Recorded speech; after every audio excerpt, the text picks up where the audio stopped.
like I measured myself this week, and I was really excited because I lost 4 inches like on my stomach, and then I gained. You're on the air, right? Yeah, I know. And then Just making sure. I didn't want to get beat up later for her being like, why didn't you tell me we were on the air for something? No, I saw the little live button go. So I lost 4 inches in my stomach, which I was super excited about, and I gained in my chest and my arms, which is what you want to do when you're going through all the weightlifting stuff that I'm doing. So I was like really excited. So I made myself these super protein pancakes with blueberries in them, and I'm like, yay, this is my victory pancake stack. And then my brother and my dad were like, hey, you want to go to Grill Fest or whatever it's called? And I'm like, yeah, sure, whatever. Grill means lots of meat, and I don't have to worry about going too far off my macros because grilled food. And so I actually got like a bacon wrapped shish kebab and some baked potato and and corn on the cob. So it wasn't like too bad. But then we passed the foot-long corn dogs, and I was like, I want a foot-long corn dog. I want a foot-long corn dog. So not even. So wait. It gets better. So not realizing that I was in public. I like how we preface it that way. I picked up a foot-long corn dog and then proceeded to eat it like, you eat a corn dog. Like porn style? And I was just like, nom, nom, nom, corn dog. And then I heard, it was a little teenage guy, but he's like, wow, she really likes that corn dog. And I was like, I just looked over and I'm like, I'm the corn dog master. And that's how that. So. I don't even know how to follow that up. I mean, how do you beat that? I am the corn dog master. Corn dog master. I am the corn dog master. The master of the corn dogs, if you will. I didn't even finish that corn dog because I was laughing too hard, but it was good while it lasted. I don't even know how to follow it up. I'll be honest, guys. So welcome to episode 165 of the All Things Good Nerdy podcast, where sadly we have no corn dogs other than story-based corn dogs. And it makes me sad. Story-based corn dogs. That could be the show name right there, Story-Based Corn Dogs. Story-based corn dog. That's pretty good. I like it. So this show is recorded live on Sunday, June 28th, 2015. We've got the regular crew. You've got myself, Chris. You've got Naki. Hi. And one Anthony Bachman with his awesome backdrop. Yep. It's Corn. all about a handful of boobs. It's all about the corn. It makes me feel better because if some angry woman's going to yell, it's going to be about your background versus my black cat boobs that are on the wall next to me. In the words of George Bush, bring it on. Yeah. So, Naki, the draftsman does bring up a good point in the chat room. He said, most women want a foot-long corn dog, even if they deny it. So you could accept the fact, and in fact broadcast the fact, that you wanted a foot-long corn dog, and I applaud you. I think I did. I was just like, yum, yum, yum, corn dog. No denial there. I really didn't even think about it. I was just like, corn dog, that sounds delicious, and that's still not gonna take me too far off my macros. And then I was like, oh, I'm in public eating a corn dog. Not even just like a little corn dog. We're talking the foot-long corn dog. But was it tasty? That's the important thing. It wasn't as warm as I thought it was gonna be, because I think it was sitting in under a heating lamp for a little bit. I had a cold corn dog. Just say it, Chris. You're gonna give yourself cancer if you don't say it. I didn't want to say anything. I was trying not to laugh. 12 inches of meat and it wasn't even hot. That's so sad. Right? I'm sorry. I'm very sorry. I don't know how can we make this better for you, Naki, so that we can make up for the less than awesome corn dog experience. I'm gonna go walk back down to Grill Fest and get myself another corn dog. Oh, this is in walking distance of where you live? You're screwed then. Yeah. Actually, no, that's probably better. If she was just driving back and forth, then it'd be faster and there'd be more corn dogs. If she's walking, at least she's getting the exercise of walking there to get the corn dog. If you're wired like me, driving means it's out of my way and inconvenient, whereas walking means, I could just go a couple minutes out of my way and go and get a corn dog. How long of a walk is it, Naki? About 15 minutes, if even. Oh, yeah, that's problematic for me. I'd be like, a corn dog! That's far enough that it's actually exercise. Like, if it was a block away, that's problematic. And it's all hills. It's all hills. Where I live is all hills. So I get a butt If it was workout a in block too. or two, then it'd be like, ooh, commercial break, corn dog. Or shish 15 kebab, minutes, or gyros, or They have like shish there was. kebabs? Yeah, I had that's what I had first was a bacon wrapped shish kebab. There's a really disturbing trend we've had the past few weeks on this show where we talk about a lot of food to open the show, and then for the next hour, I'm sitting here and my stomach, my tummy keeps rumbling. I can't even talk today. I'm so flustered. But my stomach keeps grumbling, and I'm like, oh man, I want shish kebabs, or oh man, I'm not going to say I want a corn dog because that's a trap. Corn dog, Chris. Corn dog. Robot corn dog. Nah. Sodium sickle. Yeah, it really is a sodium sickle. But I mean, yeah, it's in walking distance. I could just walk over there and be like, "Give me another corn dog. Make it hot." That's my sexy voice too. Wow. In the first 6 minutes of the show, I have 3 different clips for SP to put on Clamor all about corn dogs. Yay! I am the corn dog master. 4 clips. I didn't actually say that with like vigor or anything either. I was just like, I am the corn dog master. That's what makes it entertaining to me. Yeah, it's just stating a fact. Yeah, and for some inside baseball stuff, I don't know if we've talked about in this show, I've mentioned what Clamor is.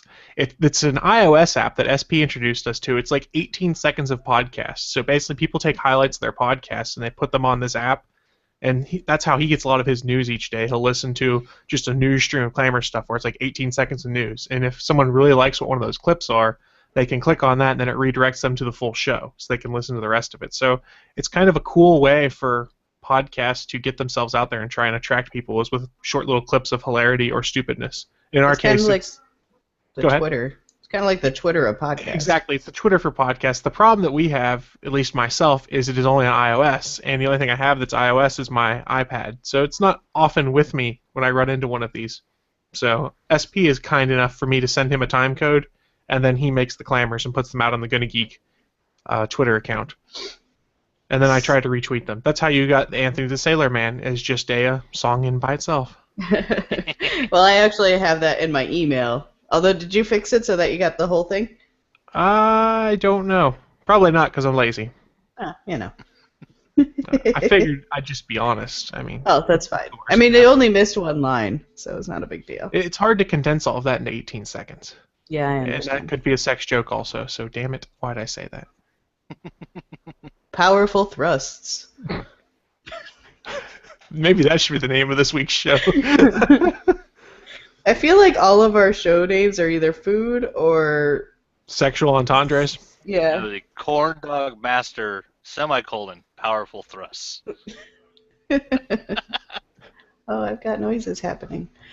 Train of thought, lost it. Well, it's gone forever. I lost mine too. So when that happens, I generally just suggest that we go into the news of the week. Yay! And I don't have any bumps this week. I was gonna say, do we have a bump this week, or should we just sit here awkwardly? Well, we'll pretend like the bump is playing right now, and I'll edit it out, and then I'll just go into the intro for it like I would normally do and go, that's right, awesome people, it's time for the news of the week. And this is the part of the show where we tell you what we think is the most important nerdy news of the week. And I want to go first because I want to talk about sex. Yay! Sex and corn dogs. Sex and corn dogs. Sex and meat. That's what we're all about. So this is actually some science news that does relate to sex. I saw it on Facebook and had to save the link, but some British teenagers have invented a smart condom that changes colors when it detects an STD on one of the participants in sex. And they found out that the way it's designed right now, a condom will turn green if someone has chlamydia, yellow with herpes, or blue for syphilis. So basically it's a way for you to know if you've been fooling around with someone, if they've got the herp or something like that. And good to know. What really intrigued me on this, putting condoms on sober with the lights on, so you can see a color change. That's my question. You might see it when you take it off and go, "Oh shit!" is part of what it is. What was really interesting to me though is these guys that developed this. They're 14 years old. This is 14-year-olds doing science like this. Well, that's because those 14-year-olds are out fucking and they don't want to catch anything, so it's creepy. It could be. The inventors of the smart condom won first place in the Teen Tech Awards in the UK, which means they won £1,000 of prize money and a trip to Buckingham Palace. But Nice. I don't know. I just thought it was kind of cool. They talk about in the article how there's a bit of an STD crisis there because a lot of people are having unprotected sex or just not caring or not knowing that someone's infected, things like that. It's interesting that 14-year-olds could develop the science to make a condom like this, and why haven't we thought about this before? All ideas in their own time. But yeah, good for them. That's awesome. I think they do talk about it. It's just not publicly talked about. Yeah, I mean, so I put up on the screen share if anyone's watching in video. Here's an example of how the different colors might appear on these things afterwards. And it would appear they've used different kinds of condoms for different colors. So I see ribbed for her pleasure. I see ribbed, I see dotted. It's like Morse code on that one right there. But I mean, does it only tell you if the woman has? That's the thing it says in here is that where I lost my train of thought was gentlemen, that, I guess they said does it only say if the partner? It's unclear as to whether the condom detects both the wearer's and the recipient's STI status or just the recipient's. So they have to do a little research on that one right now, because I imagine that the detection, whatever method they use, is on both sides of the condom. Yeah. So you can see like a rainbow if somebody on one side has it and then another side. Yeah, exactly. So right now it's not exactly positive, poor terminology, but they don't know exactly which person has it if it changes colors. But it's enough that you go, oh, maybe I should go get tested, or go, oh, what the hell did I just do? Right. I don't know. It's science for the win, guys. These are 14-year-olds that just came up with this. That's what blows my mind. It is cool. Awesome. And they get to go to Buckingham Palace now and meet the Queen for making a condom. I want to high five the Queen. September 10th, she'll be longest ruling monarch ever. That's true. As I go down through this article, I see that the Washington Post has reported that condom companies have approached this team about wanting to get the technology for their own distribution. So these guys are going to make a shit ton of money, because if we've learned anything in life, it's that sex sells. Yeah, and that's an idea where, you're just going to see who the biggest bidder is and sell it to that company. Trojan man. So you can't say that, we'll get sued. Oh, sorry. Color-changing Trojans, probably within 5 years. Fun fact, I went to the rival school of the Trojans, and I was on the swim team, so every time that, they were swimming, they had Trojans going across their swim caps, and they looked like penises. Head condoms? They're head condoms. Fun fact. That is your fun fact of the day. So Willie's in the chat room, and he put a good quote in there about how this meeting with the Queen could go, and I will try to do a British accent, so bear in mind I really can't, but it's, hello, Queenie, we made the smart condom. Hello, Queenie, we made the smart condom. You're welcome. Now that was a British accent. That was. You're welcome. Thank you, Naki. I'm glad you have accents. I do. I just mask them most of the time. Steven, One Big Papa, just sent me a message right now. I won't share the picture yet because I don't know if I can, but it's literally he's watching us on his big screen and his kid is watching and goes, could it be your youngest ATGN fan? Yay! Does that mean we should stop swearing? Yeah, that's another good question. So, Steven, if you're watching right now, does that mean we should stop swearing? And fuck that. Okay, maybe we won't.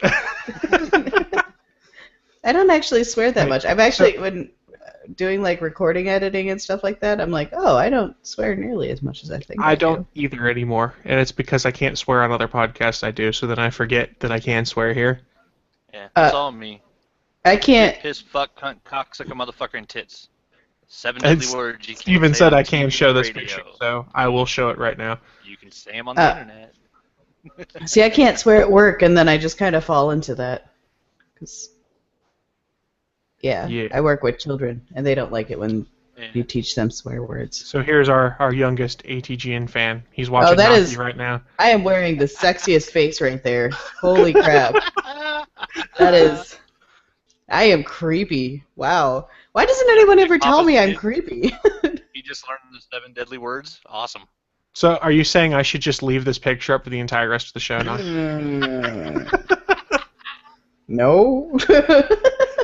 Steven in the chat in my PM said, "Hey, it's okay. Seconds after taking that, you went to the condom screen share." Just tell him it's balloons. It's balloons. It was about science. It wasn't about the actual act of ear. That was probably not a good thing to do if his kid's still watching. Fun fact: this is called loose butthole. Yeah. All now right you then. know. This Now is you why. know. This is why ATGN is marked explicit on iTunes. You damn right. Because you get conversation like this. So I would like to apologize for not having this conversation all the time. Loose buttholes for everybody. Ugh. I like how you said that, then thought about it real quick. Went, oh, Maybe not. no, this might be a bad plan. I said it, and then I instantly regretted it. This is what happens when your mouth works faster than your brain. Yeah, this is what happens when you podcast on a Sunday morning. You say a lot of things you don't mean to. So, I'm so tired. in an effort to keep myself from saying something else I don't mean to, I'm going to toss to Naki. What's your news? I forgot. Hang on. I think it has to do with a Wizard of Oz trailer. Oh yeah. Okay. So a YouTuber. Let me get his name right. Hang on. By the name of Darren Wallace has split together the Avengers, Age of Ultron, and the Wizard of Oz, and basically makes you wonder what had happened if instead of it being Ultron, if the Tin Man lost his damn mind, and it's really well done. Like, you know, it's kind of typical on what you think. Although I think Thor as the Cowardly Lion is amazing just because he has the hair. But I mean, it's pretty well put together. It's only about 15 seconds long, I think, but to me it was just amusing because I didn't find, other than, you know, our awesome like politic news, there wasn't a whole lot of nerdy news this week that I was interested in. But same here. I'd like to interrupt you real quick just to relay something that Draftsman said in the chat room I feel has to be said. He goes, I reiterate, this crew is more improper than 7 out of 10 porn stars. True. Yeah. I wish, if you want to write us an iTunes review that says that, I think it would be a fantastic tagline. Please do. Yes, I'm also trolling for reviews, but at the same time, that's an awesome tagline, and I would love to have that on there. We should actually... on our reviews. We should probably put that in our intro or something. Yeah. More improper than 7 out of 10 porn stars. We got to get Draftsman to do an MP3 of him saying it. Do that. There we go. We said it. Now he has to do it. Yep. Do it, Draftsman. Do it. Do it. Just do it! Sorry. Ooh, we even got 2 guests in the chat room. I went Rage morning, Hulk. people. Oh no, what happened to my hair? What is this? I don't know, Naki. My hair is just like life of its own. It's going Red Hulk on you. Are you turning into the Cowardly Lion with your hairstyle? No, probably closer to either Black Widow or Red She-Hulk. No, Red She-Hulk has black hair. Black hair, yep. No, I don't have black hair anymore. It's just in the roots. Although that's salt and pepper now, so, you know, because I'm old. Although I'm younger than you bitches. Yeah. Yep. It's alright. My salt and pepper looks good. It's distinguished. Yep. See, salt and pepper on a lady. Age, men get distinguished. I don't know. Have you seen the Asian timeline? Like, Yeah. I'm waiting till I hit like 70 and I shrink, and I'm like, And then you turn into George Takei, who did not look old at all until just like 5 years ago. You're like, George Takei, you got old. And I feel sad. I was really sad when we saw Bowling for Soup. My friend Jen and I, we've always had a crush on the lead singer, Jarrett, like, for the past, like, 21 years, because they've been around for 21 years now, and it makes me feel old.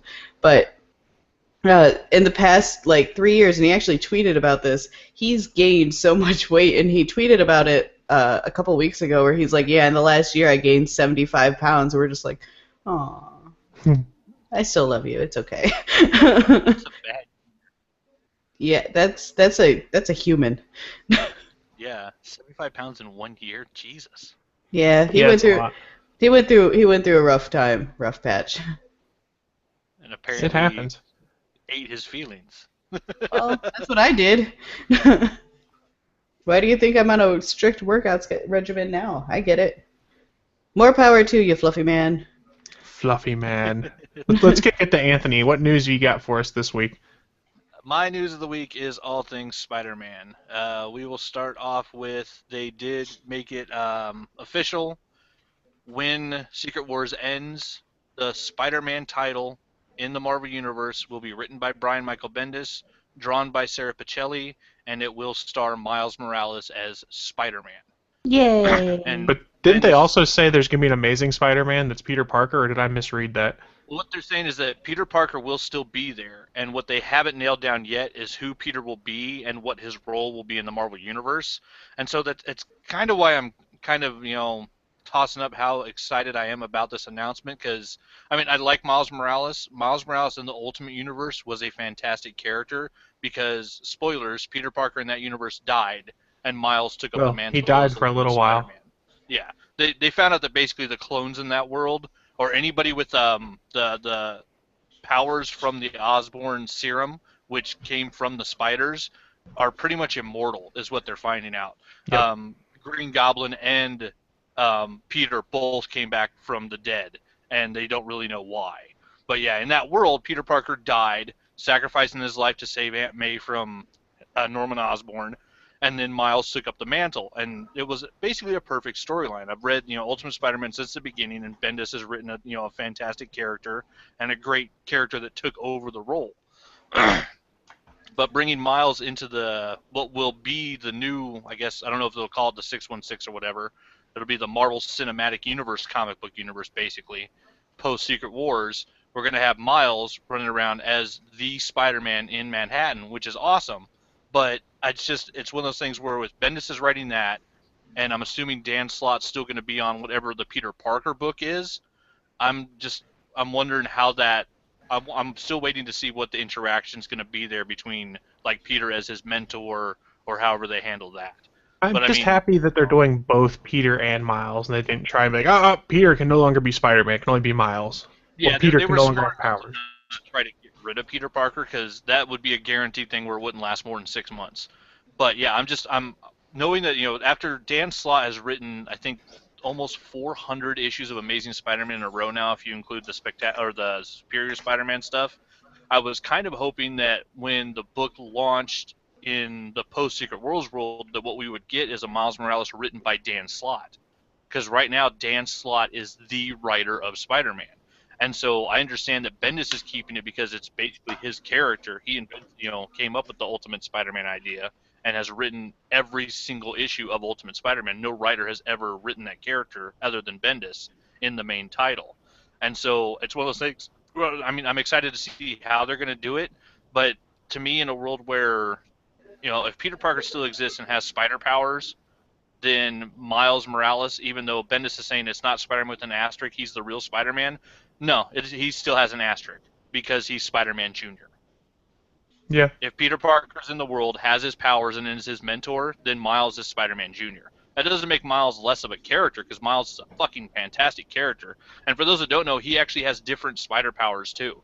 He has a chameleon ability that lets him turn completely invisible, and he has what he calls his Venom Bite, which is a bioelectric shock that he can give people, which is how he actually took down the Green Goblin and surprised the hell out of Peter Parker. Because basically Miles can electrocute people, which is really, really cool. That's pretty cool. Yeah, How so does he Miles fight is Electro? Rubber that suit. I don't know. He just turns invisible and lets Electro look dumb. So we got Dumber. that happening, and then we have the confirmed casting of Mr. Tom Holland as Spider-Man. So we've got all the news from Kevin Feige about basically he hasn't locked down anything other than the fact that Spider-Man from Sony will be coming. Marvel is producing the next Sony Spider-Man film, so it will be a Sony Pictures and a Marvel Studios film combined. And so we know that it will be an interactive universe. We know now that apparently once Tom Holland signed his contract, they put him on a plane down to Atlanta to get his ass on the set of Captain America Civil War, because that will be the first introduction of the character into the Marvel Cinematic Universe. And I was looking at the kid's IMDb. It's funny because he's 19. He was born the month before I joined the Navy, which makes me feel really old. But he doesn't have like a huge list of credits on his IMDb, but they are already showing Captain America Civil War as filming right now, and Untitled Spider-Man Reboot Announcer 2017 are already listed on his IMDb. And I guess he was the voice of the kid in Locke, that movie with Tom Hardy. So I definitely need to. I've been wanting to see that, and I'm definitely going to see it now. Want to see it now just to hear the kid's voice. But He's on still in a his movie with Chris Instagram, Hemsworth right now too. is he? Yeah, I think he's doing a so. bunch of stuff. He doesn't have a huge IMDb, but yeah, also like he's 19, and the kid looks like he's 14, maybe 13. Like he looks like they could pull off junior high if they wanted to and start really young with this Spider-Man. We're But not yeah, gonna get another origin story, are we? of course we are. But it'll I probably want be, another origin if they're story. smart, it'll be something more like the Incredible Hulk, where the intro sequence is the origin story, or a redoing of the origin story instead of an entire movie. Because yeah, we're gonna get him in. He's gonna appear in the Civil War, and so that'll make him part of the Marvel Cinematic Universe. And then after that, we'll get the new Spider-Man film, which I think they're probably gonna. I'm betting dollars to donuts is gonna be Spectacular Spider-Man. You just keep going through the titles from the comics; it makes sense. But yeah, I want it's Friendly Neighborhood Spider-Man. Friendly Neighborhood. I don't know if they'll go that far, but yeah, like I mean, the kid looks like he looks the part of like he'll easily be able to play a young nerdy kid. And the really cool thing, though, is on one of the articles I found up on his Instagram, he put up a bunch of videos of him doing like backflips and front flips and jump spinning roundhouse kicks to soccer balls, of just him practicing, acrobatics and like parkour type moves. And a lot of people are thinking that that was probably just part of him building a reel for his audition for Spider-Man. And the kid can do some serious gymnastics on his own, so I don't think they'll have any problem, slapping him in a suit and making him bounce around. So I'm looking forward to it. I'm still sad Andrew Garfield's gone, and no more Emma Stone is always a bad thing. But it looks like they found a really good actor, and I'm just so happy they didn't go with Asha Butterfield. Nothing against him as an actor, but that kid looks like he's always about to cry. Well, so does Peter Parker. Not always. It depends on the artist. Okay, now there's been something said in the chat room I don't agree with. They were talking about how there might be a slight origin for the Spider-Man movie, a la Incredible Hulk, like you said. But Yeah. Willie has said the Incredible Hulk is his favorite Marvel movie. Wing is right. What? What? Okay, Wing is hardly ever right, because right has an H in it. How the fuck could that be your favorite? I mean, I like Ed Norton and all, but It's a good movie, but Marvel movie? Wow. I mean, I would legitimately put Winter Soldier ahead of it. I would put Winter Soldier ahead of it. I would put Avengers ahead of it. I mean, my Marvel cinematic movies are basically split into tiers. I have tier 1, tier 2, and tier 3, and I think Incredible Hulk is tier 2. I would definitely put Spider-Man 2 ahead of it. I would put Amazing Spider-Man 1 ahead of it. Ooh, I wouldn't put Amazing Spider-Man 1 ahead of that. But that's just me. I didn't like either of the Amazing Spider-Man movies. Emma Stone! Nope. Yeah. She needs to be Spider-Gwen. She would be really good as Spider-Gwen, but God. I didn't like either of them. I was like, okay. So That's okay. You're allowed to be wrong. yeah, we were talking about Anthony was talking about the Spider-Man stuff. I had a follow-up thing I wanted to bring up before we seg out of it. But there was an interview done with Kevin Feige. He spoke to the Hollywood Reporter, giving some information more so about how Spider-Man's going to fit into the MCU. And they asked him after Civil War, how much will Marvel be involved in it? And he said, well, we're producing it for Sony. And we're trying to make it the best version. We've been working in lockstep with Sony Motion Picture Group chairman Tom Rothman and their producers at every turn. So it seems to be that it's not a Marvel movie, but they're trying to follow the Marvel process. Yeah, I read the article. It's basically one of those non-news articles. It's him not being able to confirm anything specific, but saying yes, we're working together, which we kind of already knew. Yeah. The other thing they brought up, they asked him, so some of your Marvel characters will show up in the Spider-Man movies then? He said, specifics of the story aside, the agreement has been made, so we could do that. Emphasis, my own, saying we could do that. Yeah. What we'll see is Stark Industries billboards in the background. We'll see Peter Parker will go on the museum tour at the Smithsonian to see the Captain America suit that's missing. Yeah, that would be cool. Because all the kids in New York are freaking out because Caps came back and stole his suit. That'd be hilarious. It'll be something like that. It'll be background noise. I don't think we'll get a character in the first one. I could see us getting a character in like the post-credit sequence where he'll meet Nick Fury. Because once again, it's going to be much closer to the Marvel Cinematic Universe. Hold on a second, the though. comics or the Do you Ultimate Universe. One sec. Do you think that Marvel is going to burn a Nick Fury appearance on a movie that's not their own? They might, simply because that was a big part of the Ultimate Universe storyline, was when he sat down with Peter Parker and basically said, the day you turn 18, I own your ass. And I can see Bendis pushing for that scene because it was such a well-done scene in the comics. Yeah, it's a good scene, but Samuel L. Jackson, they have not renewed his contract yet. I think you might get Maria Hill that comes in to say that, or something like that. That's true. Yeah, Maria Hill they is your might easy save one it. to cross, because Maria Hill is not. It doesn't cost as much to bring in Kobe Smulders as it does Samuel L. Jackson. Very true. I'm really excited. I want to see what the picture deal is for Tom Holland. I wonder if they got that kid slapped down for like a 15 appearance thing for Spider-Man. Yeah, 'Cause, your I mean, guess is good as mine odds, there, man. odds are, it's probably a trilogy from Sony Pictures that they're going to originally sign to him. But I want to see how many Marvel appearances are attached to that contract. Because if they're smart, they're just going to keep that kid in their contract till he's 30. It's going to be a metric crap ton of appearances, is what I'm saying. Oh yeah, most definitely.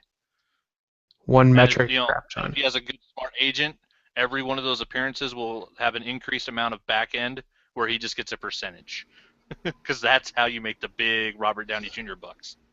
I want Robert Downey Jr. bucks. I would like 1 cent of Robert Downey Jr. bucks. Yeah. 1% of Still his be- money. If it I would had still one, be way more than enough to live on. right? If I had 1% of his money, I would be like in a really nice like I'd have a really nice condo. I'd still have a really nice car. Like, can I just get 1%? How about a half 1% percent? of his money, I would actually just build an Iron Man suit. Or just even a 0.5%. I would take that. Just I'm not greedy. I'd Not take a greedy. 0.5%. Agree, 0.5%. Okay, that might not make me not. I might not be able to do an Iron Man suit, but I could definitely have one of his cars. You just invest for a little bit, and you'll get some turnaround on your money. You'll be fine. yeah, you'll be fine. That man is worth money. That man Truth. is worth a lot of money. A lot He's of basically money. every day he's getting closer and closer to actually being Tony Stark in real life. He is Tony Stark in real You life. mean Come he's on, not man. Tony Stark? Pretty positive Well, I he's don't know. Tony Stark. After that commercial or the video where he gave the kid the prosthetic arm, he basically is fucking Tony Stark. He's Tony Stark. he went into that role and never came out. Kind of. Has he done any other movie since the Marvel films have really Yeah, started? he Yeah, did yeah. The Judge, and The Judge was actually that's pretty right. good. Sherlock Holmes Judge. movies. Sherlock Holmes, and He was in Chef. I don't know if you guys saw the John Favreau. I really interview wanted he to did. see it. I haven't watched it yet. It's on though. Netflix. If you get a chance, watch it. I really enjoyed it. I didn't think. Well, I thought I was going to like it when I saw it in the theater previews, but then when I got a chance to watch it, I was like, damn, I wish it'd come to town. I'd have watched it in the theater. Really enjoyable movie. Nice. I'll have to check that out. He's kind of a glorified cameo in Chef, but it's a really good role. It works. It's a Robert Downey Jr. role. Let's just leave it at that. Nice. Because he's Tony Stark. He's no longer Robert Downey Jr. He's Tony He was Stark. Tony Stark in that, but he was a crazy neurotic character, so that kind of works for Robert Downey Jr. He can He play. is crazy and neurotic, though. If you watch his stuff prior to Iron Man, I used to I've been a Robert Downey Jr. fan for ever, because of Chaplin, and I have his albums and stuff like that. They're okay. They're jazzy. But he's very much like the addict. He's got that in him, and while he's been clean for some time now, you can still tell that as it's still there. as an addict myself, I get it. That's just how it rolls. Yay! That's how the cookie crumbles. I want cookies. See, I had to do the typical ATGN. Why do I hear "Let It Go"? Because you need to let the cookie go, Naki. Let it go. I'm not at work. Let I'm it not at go. Let it go. I don't know the rest of the song. All I know is stuff like that. I got nothing. This movie should be banned. But there's some people that have said that about our podcast, right? That we should be banned? Banned. Oh, okay. They don't like corn dogs How could you not like corn dogs? because they're heathens. Apparently. Apparently. It's a hot dog rolled in corn. But speaking of Delicious. people who aren't heathens, just a quick reminder, we are part of the Gonna Geek Network. There's a bunch of other awesome shows on there. And we try and take a moment each week to give you a little taste of what one of those other shows is and what they've been talking about. So, Naki, what are we learning about this week? Legends of S.H.I.E.L.D., actually. They did Daredevil, the episode Rabbit in a Snowstorm. Snowstorm? Rabbit in a Snowstorm. It's a tongue twister. Shoo. Death by Snoo Snoo. Rabbit and a snoo snoo. And ew. Rabbit's dead. Aw, that poor rabbit. I still hear "Let It Go," and Shield number 6, and they're talking. And this week, it's Haley who we're talking about. She had the week off. Oh, I'm just kidding. I didn't read this promo right at all. I should be fired. I'm going to be fired. Fantastic. Haley had the week off this week, and the remaining Legends of S.H.I.E.L.D. crew are joined by Jay and Wing as they continue the Daredevil slow watch. It's the slow watch. Okay, It's a slow burn. with episode 3 of Rabbit in a Snowstorm. And Adam talks about S.H.I.E.L.D. issue number 6, and they recapped the Marvel news this week as well as listener feedback. So I completely flicked all that up, and I just said "fucked" wrong too. So that's how tired I am. I fucking said fuck. I flucked. I said fluck. Chris is gonna fire me. The best promo read ever. I know. Chris is gonna fire me. It was an entertaining promo read. That's all we can ask for. So I would say, I don't think the Spider-Man casting news had broken by the time they recorded this episode of Legends of S.H.I.E.L.D. So stay tuned for some more recent ones. They'll probably be talking about the Tom Holland casting and what they think the implications are for the MCU, because the Legends of S.H.I.E.L.D. crews are MCU experts on the network. No, I am. We just dabble. You are. Then you better I know more than that whole crew combined. You better get your ass on Legends of S.H.I.E.L.D. then. I probably should. Actually, what they'll be talking about is the announcement of Secret Warriors. That's the big news for them. Yeah, it really could be. I actually read that news yet to be able to talk about it, though, so if you know about it, feel free to take it. Secret Warriors is the Hickman book where Nick Fury put together a team of basically like the Secret Avengers, but it was his secret S.H.I.E.L.D. Warriors. And that is going to be part of the season 3 of the Marvel's Agents of S.H.I.E.L.D., which I'm excited to see which characters they go for, because that one, like, that team was crazy. It had, was it Chu was the kid name? Like, he's the 6th smartest person on the planet, a little Asian kid. And then it also had, Phoebos? I don't know. I don't know much about the Secret Warriors. Son, who has the ability to induce fear into people. Ooh, that's cool. Like 8. So yeah, it was this crazy ass team that Jonathan Hickman wrote of Avengers agents that worked for Nick Fury that were all just weird as hell and had crazy powers. So to see which characters they're going to pick and choose from, that show that's going to be a really cool add addition to that show. I think so. And I actually see Marvel put out a press release talking about that, and I guess they're doing yet another cool social media grassroots thing at Comic-Con. They're going to be giving out Secret Warriors pins and stuff to people, and they're doing like a little social media initiative to get people to take pictures of themselves going to different panels and things wearing these pins so that they can get recruited to be one of the Secret Warriors at Comic-Con. And then they want them to pin stuff using the social media tag, which is long, S.H.I.E.L.D. Secret Warriors hashtag. That's long. Let's see. And they'll get exclusive stuff from the Twitter accounts and things like that. So it's a really cool way to go out there and kind of spread the word again. Marvel slash... Yeah, they get it. It's really interesting to see how they start buzz. That is kind of a long hashtag. They try not to go longer than like 4. Yeah, S.H.I.E.L.D. Secret Warriors is a long hashtag. But you know what? When Comic-Con's going on, I'll probably click on it a few times to see what kind of cool stuff's coming out. Because I would just go to San Diego and steal one, and then fly back. If you go and steal one for me, too. Okay. I have money. I can just hop on a jet. Your mission, should you choose to accept it, Naki, is to steal us all Secret Warriors badges. I'm on it. Accept it or not. I'm on it. Yeah, you have to accept this mission. I'm just going to go start walking now, though. Bye. So, the other news I wanted to bring up while we're talking about the MCU is some news about Season 2 of Daredevil, where one of the showrunners, Marco Ramirez, has basically been calling Season 2 Daredevil versus the Punisher.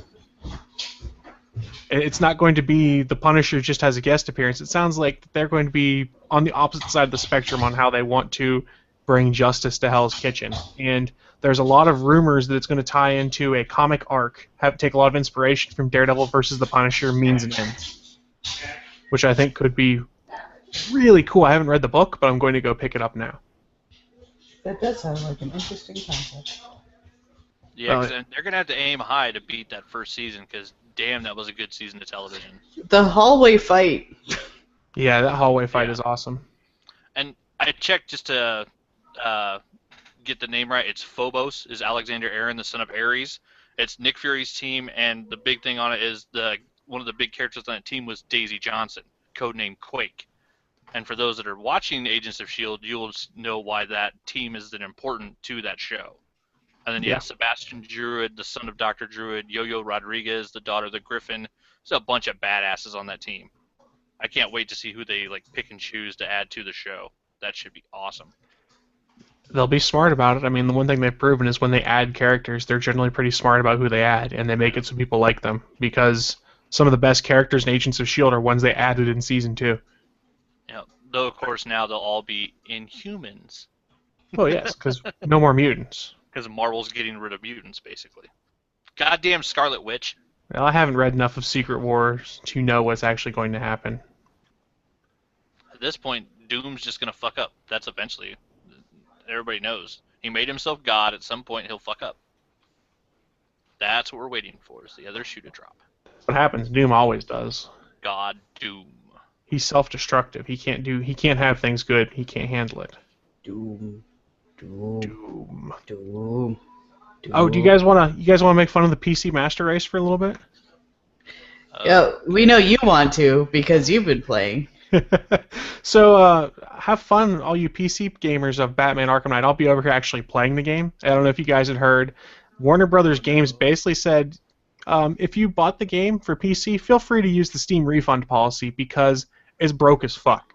Now that's me paraphrasing, but the Batman Arkham Knight PC version of the game has just been working ridiculously crappy on a lot of people's computers, and they've locked down a lot of what you could do on it. It's locked down to being only 720p, only 30 frames a second, things like that, and people have gone on there and had major graphics card issues and things like that. It just seems like something got screwed up in the porting over to PC. So this is one instance where the PC Master Race loses because those of us that have consoles have been playing the crap out of Batman Arkham Knight this week.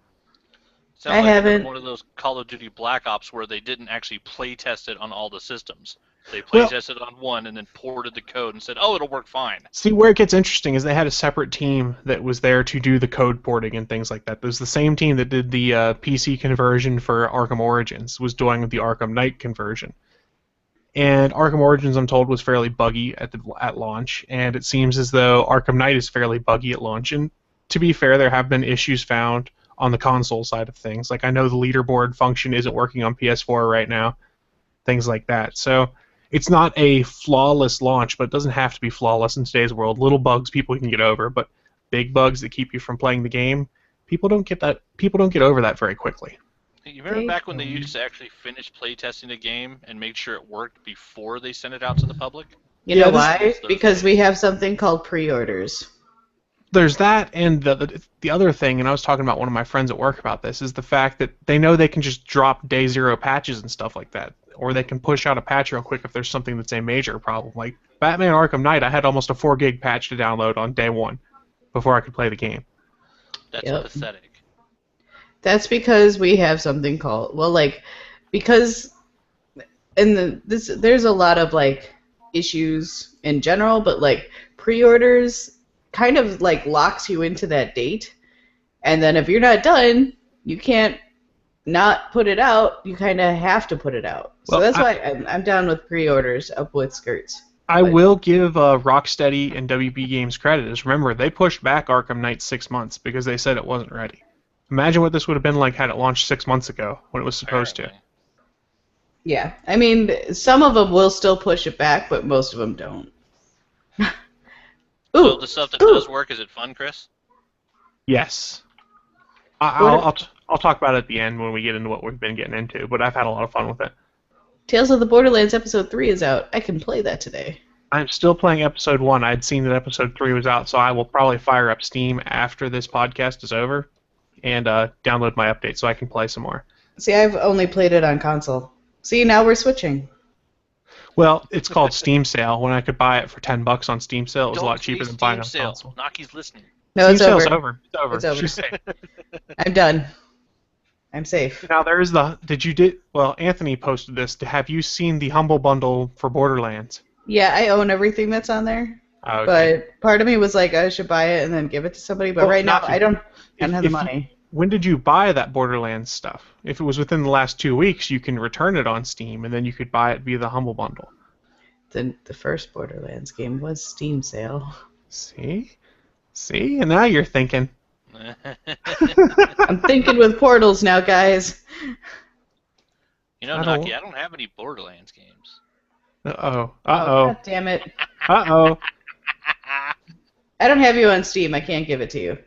I have his name on Steam. I'll gladly send it to you. I don't have you on Steam either. Yeah, you do. Do I? What are you, just antisocial on Steam? What the heck? I actually don't. I rarely ever actually play with people, and I really should because I've got like Ryan. I gifted him a copy of Guns of Icarus, and then Keith also has it, and it's a team-based game. And I think I have another friend who's on it. We're gonna form a team and take over the world. Thank you, Pinky in the Brain. But there's more than 2 of us. It's a weird version of Pinky in the Brain. I don't know. I got nothing. Nerf. Nerf. Like it. Meow. So I had one more news story I was going to bring up just because I thought it was really cool, and we can start closing up so we get out of here on time for once because we haven't done that lately. I'm hungry. Did you hear the really cool thing that Bethesda's doing for a fan, giving him a free copy of Fallout 4 and how the fan earned it? I thought that was so cool. Yes. So let me set this up a little bit. Ever. I'm not a huge Fallout fan. I've played them off and on, but I'm not one of those people that loves it. There was a fan by the name of oh crap, I lost the fan's name. But anyways, there's a fan that loved it, and pretty much after Fallout 3, he started saving every bottle cap off of any beverage he had for the next 7 years, so that he could send them all to Bethesda to get the game from them. For those who aren't familiar, bottle caps are currency in the Fallout games. I don't think he saved it for that purpose. I think he was just saving it, and then it happened. Okay, yeah, it says he'd become a Fallout 3 fan, which prompted them to save every bottle cap over the period of 7 years. Then he shipped them to Bethesda along with a note explaining how the bottle caps, which are currency, were meant to be payment for his pre-order of Fallout 4. Here's the cool thing. Bethesda's like, okay, here you go. You get a pre-order. But they did put a caveat in and say, hey, we're not going to do this, everyone. Their social media manager, I believe is his name, was who said on Twitter, he goes, for being the first, he deserves the recognition. So don't start sending in thousands of bottle caps to think you're going to get a free game because it's just one guy that did it. And it's an awesome, awesome move. And he was the first. The first gets it. And Fallout 4 comes out in November. So are you getting it, Naki? I am actually, like, I talked to my brother, and I'm stealing his copy. I've never actually played any of the Fallout games. So I'm stealing his copies of the game, and then I'm going to go play those, and then we'll see from there. They're open world, and I tend to get very lost in open world games. Same here. So I don't know if I'll get it right away. If I do, I'll get it later. Like, it's another open world, and right now I'm going through Dragon Age, so. Oh, yeah, that would be a... Did you see the video for No Man's Sky? Yes, it looks kind of cool. I need to see more. Designed to end all open worlds and all of your free time. Yeah, but here's the problem. When you start getting into games that are supposed to be world-changing and supposed to be so different than everything. Remember all the hype for the Will Wright game Spore, like 5-6 years ago? I still want Spore because it looks fun. Yeah, Spore's not very good. It's not as nearly what it was hyped up to be. So when people start hyping things like that, that's when I go, I gotta wait for the reviews because I can't trust the hype machine. I just know that I'm not a huge fan of open world. Like, Borderlands is open world, but there's so much, like, enough in there that it keeps me focused. Right. Dragon Age I'm struggling with because it's the same thing. It's open world, so I'm like, I get bored, I wander, and then I can't find where I'm supposed to go from there. Right, and then that's why I never really got into the Elder Scrolls games. And I know I get slammed for that constantly because I never really got into Skyrim. And I'm like, not a Skyrim fan or any of the Elder Scrolls games. I'm like, I play them for a couple minutes and I don't get pulled into that world is my problem. Right. So I don't rented care. Skyrim. It was fun for a weekend rental. I mean, I can't. I just don't get pulled into open world games like I do story-based games. You guys do know we've just blasphemed about video gaming in general by saying none of us really liked Skyrim that much. Yeah. So feel free to send your hate mail to atgnpodcast@gonnageek.com. Yep. We'll gladly take it. I mean, we'll read it on the air. Yeah, I've been getting hate for years about the fact I don't really care about the Elder Scrolls games. I'm glad people enjoy them. It's just not my kind of game. I Yeah, played Morrowind only because it came free with the PC I had built for college, and I played it Nice. for about a year. That's the only one I ever played. None of the other ones interested me. I need more focus in my games. I can't have Like, open world. I just, I, yeah, I don't do well with Non-linear storytelling. yeah. That's why I think I like Borderlands so much and Gears of War, and those are very linear. It makes my life easy. I can just follow the story. How do you do with story-based corn dogs, though? I eat She them. devours them. I devour them Yeah, so deliciously. one last note on Fallout before we push off of it. I do have to say one of the cool things that they announced at E3 was that the Xbox version will support mods just like the PC versions do. So you can change the game and distribute that mod via Xbox Live for others to use. I still think that there's a few pre-orders left if you're going to do the pre-order thing, but they have the Pip-Boy Special Edition, which is actually really cool looking. You can pre-order the standard edition of the game forever, I think. It's the Pip-Boy edition that's going to be a problem. The interesting thing, though, is you know how we've gotten into that world where everyone likes to have their phablet, like their iPhone 6 Plus and their Galaxy Note, things like that. Yeah, none of those phablet-sized phones are going to fit in the Pip-Boy. Yeah. In fact, Pip-Boy. it's the armband, like ARM-based computer that they wear in the Fallout games. It's called Pip-Boy because it measures radiation, so you get the pip noise as it measures rads and stuff.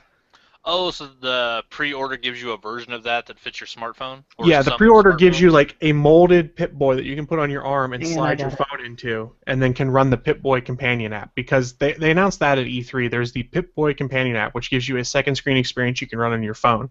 So anyone can have that experience now, but if you pre-order the collector's edition or whatever, you actually get the molded plastic piece that makes it look just like the Pip-Boy out of the game, where you can slide your phone into. If I was a Fallout fan, I think it'd be really cool, but my phone wouldn't fit, so it really doesn't matter. Here's what fits. iPhone 6, iPhone 5, 5S, iPhone 4, 4S, Galaxy S4, Galaxy S5.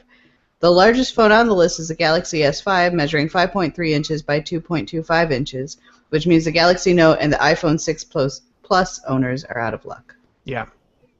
So then my Galaxy 3 is too small? Hang on, I'll screen share what it actually looks like, because it's actually it's really cool how they're doing this. It's really cool.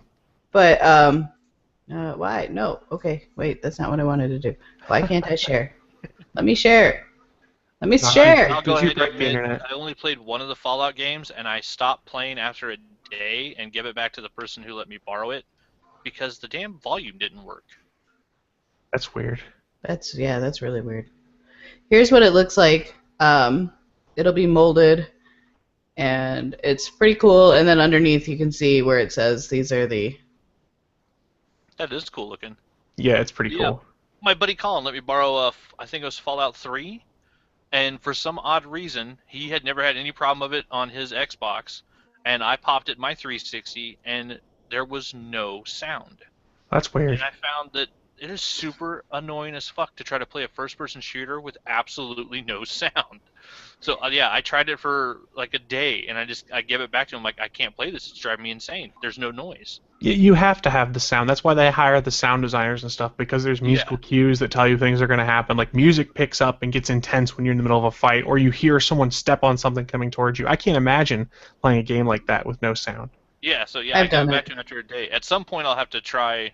I guess I'll probably rent the new one when it comes out, because it seemed like a fun game, but yeah, I couldn't play it because I had no sound. That's never weird. figured it out. As Never had another game that did that, and it was only when I put his game in my Xbox 360 did that happen. As someone who's half deaf, you get kind of used to it. I guess that's a good point. Like, now that I've been playing it on PC, now that I'm playing more games on here, I've got these on, and I'm like, what is that noise? But like, when I play console, I can't generally hear it anyway, so I'm just kind of like, whatever. What? I think because I'm just used to it, it never really. But like, okay, so I've been playing Five Nights at Freddy's, and actually like being able to hear everything that's happening, it's far more terrifying to me. Because I'm like, oh yeah, I could see it. There's things. There's things. I hate it. So I do know we want to try and wrap up on time. By my stopwatch, we have 5.5 minutes roughly left before we hit the 1 hour mark. So Hurry! before we start wrapping things up, though, I did want to wish a happy belated birthday to the All-Father of ATGN. Yesterday was Ryan's birthday, frequent guest host, rather, of the show. So if you get the chance to listen to the episode, Ryan, here's a surprise happy belated birthday from the ATGN crew. Happy birthday, Ryan. Sorry I missed your party yesterday. Happy birthday. I'm not saying it. Oh. Aw. All right, happy birthday. Yay! Woohoo! And the peasants rejoice. So we'll wrap up the show in the way we normally do for those that may be new to the show. Basically, this is our chance to share with you what nerdy or geeky things we've been getting into in the last week and what we think we might be getting into rather in the time coming up. And I'm going to be nice and say ladies first. Naki, what have you been getting into? What are you planning on getting into? I have been playing Duck Game a lot on Steam. Is that Duck Hunt? No, it is basically you are a duck and you get a gun and you have to kill other ducks with guns. And it's All right. it sounds really stupid. It is so much fun. And boyfriend bought it for me and he sent it to me and then I haven't really stopped playing that. And that and One Finger Death Punch, which also a lot of fun. I've heard that was good. It was on Steam. I bought it before the Steam sale, but it was on Steam sale last week. It was so good, and I was just like, let's just play this. So it's actually a really good like stress reducer because you're just like pow, pow, pow, pow, pow, pow, pow, pow. And then what else? I went and saw Bowling for Soup this week. I talked about that a little bit, and yeah, this week has been kind of like. I'm going to edit and write a lot, and that's basically all that I've done. If you follow me on Twitter, you might have noticed I didn't sleep much this week because I don't know what's happening, but for some reason I'm not sleeping at night. So I tweet late at night about how I'm still awake, and it pisses me off. And yeah, that's about it. Too.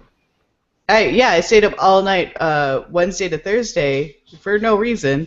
I finally fell asleep around 7 a.m., woke, and I had to be up at 7:45 for school. Oh, that sucks.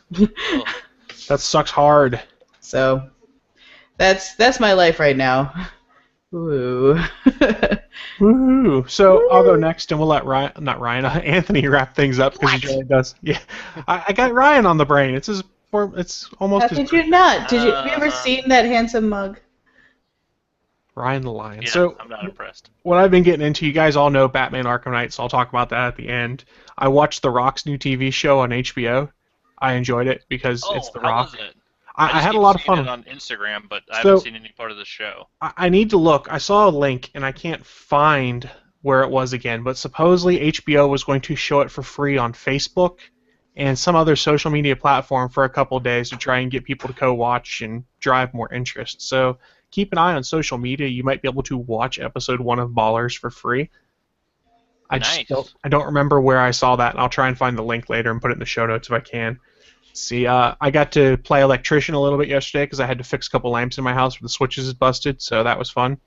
I didn't blow up my house or electrocute myself, so all those electrical engineering courses I took in college paid off for something, right? Yay, you did it! We're proud of you, Chris. I know enough about circuits not to die. Let's see, I'm looking at my list right here. Oh, the other thing I did, I may have sold my soul to the devil. I have re-upped my Comcast service because they gave me a hell of a deal. I won't get into numbers, but part of what they did is quadruple my internet speed. So now I went from 25 megabits per second down to 105 megabits per second down, and my upload is up to about 15 to 18 megabits per second up. So it is delightfully glorious, all of the things I can stream now. Netflix never buffers, for instance. Nice. I like it. And there's a TV on every level of my house that's been on Netflix at the same time, and I've had no issues. So, glorious. Now that's how the world should be. Yes. Now, a trade-off is don't forget, even if you have high internet speeds like that, you only get those speeds if you're plugged directly in. Wi-Fi, you're going to lose speed. So, for instance, I only get about 40 megs down over my Wi-Fi. How am I going to survive? You'll never be able to make it, Chris. I know, right? And I guess the last thing, Tuesday night, I'm sure everyone knows Batman Arkham Knight came out. I have been playing Batman Arkham Knight a lot, not as much as I wanted to. I have not run into any glitching issues other than the very first time I loaded it, and I think it had to do something with how the patch was applied, where it could not find the hard drive to save a game file to, so I had to reboot my Xbox. But after that, it's been pretty much smooth sailing other than one freeze, and I'm not sure what caused the freeze. Really fun game, but the Batmobile feels kind of shoehorned in places. They've designed like Riddler missions, that are all centered around the Batmobile. And there's a reason why I don't like the driving portion of Grand Theft Auto games. It's because I'm a shitty driver in video games. And I'm reminded... Should have just ended it as I'm a shitty driver. I'm actually a pretty good driver in real life, but in video games, I am not. Thankfully, the Batmobile is a GD tank in Arkham Knight, and you can drive through just about everything but walls. Yay. And are there Riddler prizes hidden behind chain link fences that you can't drive through? Not that I've found yet, but now there are Riddler racing missions you have to do and things like that. And racing missions drive me nuts in games with vehicles. I hate them so much. I hate anything that has a time limit on it. Yeah. I feel like it just like sets up my anxiety. Like, I'm never going to make it out. Yeah, so I've been streaming all of that on Twitch, which I've been pushing to my YouTube channel just for shits and giggles. But I kid you not, there was one Riddler mission that it took me 20 minutes to beat because you had to drive the Batmobile up to a ledge, eject from it, fly across a chasm, hit a button, push off that wall, fly down a hallway that's 180 degrees behind you, push a button there. Then you had to do all of that again and make a hard right turn before you hit that second button to go through a tunnel of blades that if you touch, you die instantly, to then make a hard right 90-degree turn as soon as you come out of that and hit one more button without hitting the ground. Fuck that shit. Oh my god, I kid you not, 20 minutes of me screaming in rage as I would get like to the very last button and I would miss and I would have to try and jump back down those hallways again. It was, it made me so angry. It's on my YouTube channel and thankfully I did not have my webcam on so anyone could witness me being pissed off about it. I want to see your whole head turn red. Oh, yeah, that could get some views, man. At one point, I paused the game and I went, "Fuck!" It just yelled it, and then sat there for like a minute and went, "Okay, how do I beat this?" It was not a mission you could skip. That's what made it so bad. Is you have to do this mission to try and save Catwoman. Oh, that's even more annoying. A mandatory mission that requires a mechanic like that. Eventually, I got the hang of it, but it took me like 20 minutes, and I saved it on the internet so everyone can mock me if they wish. Mock. So that's what I've been getting into. Anthony, what have you been getting into? Finished up another big stack of comics. Walking Dead 142. They got to the point where they started the fair. They are far enough in the future that the three communities, which, spoiler, Rick's still running shit, they actually did a fair. And crazy shit is happening, and Carl's still getting in trouble. Cool. Rise of Helheim wrapped up. One of Yay, the ladies I knew in high school, Joelle Jones, fantastic artwork, crazy undead Viking badassness and dark sorcery. Just a super fun book. Oni will probably have the trade out of that for pretty soon. The first trade was awesome. 2 issues of Zombie Tramp, and Zombie Tramp versus Vamp Blade. Just as ridiculous as they sound. The book is just super fun, and the artwork is just ridiculous. Secret Identities, I realize now, 5 issues in, who is it? Jay Ferber, the guy that did Dynamo 5 and Noble Causes. This is probably the best team book I've read since the first New Warriors. Like, it is a fantastic idea, and the Russian artist whose name I can't pronounce, Kyriasis, it's just a gorgeous book. The whole concept is a International Justice League type team that has a new member join, and from the get-go you know that he's actually there to find out all their secrets and screw them all over, because basically everybody on this team has some type of secret that they don't want the world to find out about. And one of the cool things is that Luminary, the main leader of the team, is the President of the United States' daughter. And so it's a really cool concept of someone that much in the public eye not having a secret identity and leading an international team and fighting against the idea that they're a American team. So it's probably it might be the best new book superhero based since Invincible, where it's still, securely based in the superhero realm, but has such very cool and very different concepts. Revival just keeps chugging along. The noir setting in a small town where on one given day everybody that died came back to life. It's a really good book. Fucking weird. Yep. And then Stray, I believe this was the wrap-up of the first storyline, issue 4. Fantastic story about a sidekick whose mentor basically dies, and then him coming back to, be a different type of hero. Really fun book, fantastic artwork. And then finishing off my library stack, Black Sad Amarillo. The best thing in the world coming out of Spain, I believe. The artist and writer are Spanish from Spain, and every time one of these gets translated into English, it is the most beautiful, badass detective stories ever. It's done in watercolor, Oh, cool. and yeah, you can't beat a Black Sad book. They're fantastic detective stories. They feel like something straight out of a pulp novel from the 20s, and the artwork is just the coolest thing ever. Like it's one of those books. Like if you picked up one and it was in Spanish and you couldn't read a word, you could literally just follow along with the artwork and love it. This one, because it's a Dark Horse does the translations and brings it over to America, and this one, part of the translation was done by Neil Adams. He had heard people talking about Black Sad and wanted to be a part of the new translation of the new book, and was actually on the crew for doing the translation this time because he wanted to help get the new Black Sad into English as quick as possible. It's just the coolest freaking book out there. I think this is the third hardcover that Dark Horse has done. Everybody should have these in their library. Other than that, I'm drawing for the card game, which there'll be big news on that, I think, next week. So, still putting my sketches up on at Anthony Bachman on Twitter and at Bachman Anthony on Instagram. And then, other than that, getting back to the workout and get ready to start the Captain America workout next week. America, which will suck, but my friend's making me a custom-made Captain America outfit for Halloween, so I have 4 months to get rid of this gut and make my chest and shoulders a bit bigger, like Naki was talking about, while she sneaks food. He walked away. Yeah, for those that aren't aware, her boyfriend was eating right in front of her while she's on camera, which is hilariously awesome. What a bastard. Joke's on him, she just ate his food. That's what I've been getting into. So, we probably should wrap things up so Naki can actually go and eat her pancakes and stuff like that. Or was it waffles? Waffles, my and bad. sausage. Waffles and sausage. So, I'm not eating sausage on the internet. Oh. So to wrap up the show, don't forget you can find us online every Sunday, live at 11 a.m. Eastern, 10 a.m. Central, and I don't do the math from there because I'm lazy, over at live.atgnpodcast.com or on video and audio channels 3 of Alpha Geek Radio over at alphageekradio.com. We're everywhere for you because we want you to be able to listen to us. If you have any feedback for us, we've got multiple ways for you to reach us. You can hit us up on the Twitters at ATGN Podcast or on Facebook at facebook.com/allthingsgoodandnerdy. And finally, you can hit us up on the ATGN hotline. That is our voicemail number. That's at 304-806-ATGN. That's a way to tell us what you think about the show or to leave us awesome voicemails that tell us how you've seen more porn stars that are appropriate than we are.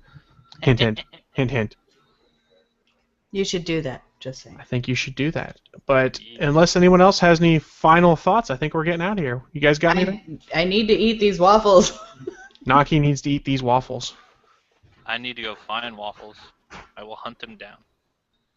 And I want to go eat some waffles and or pancakes now, so I'm getting out of here. We'll see you guys next week. Waffles! Waffles. Waffles.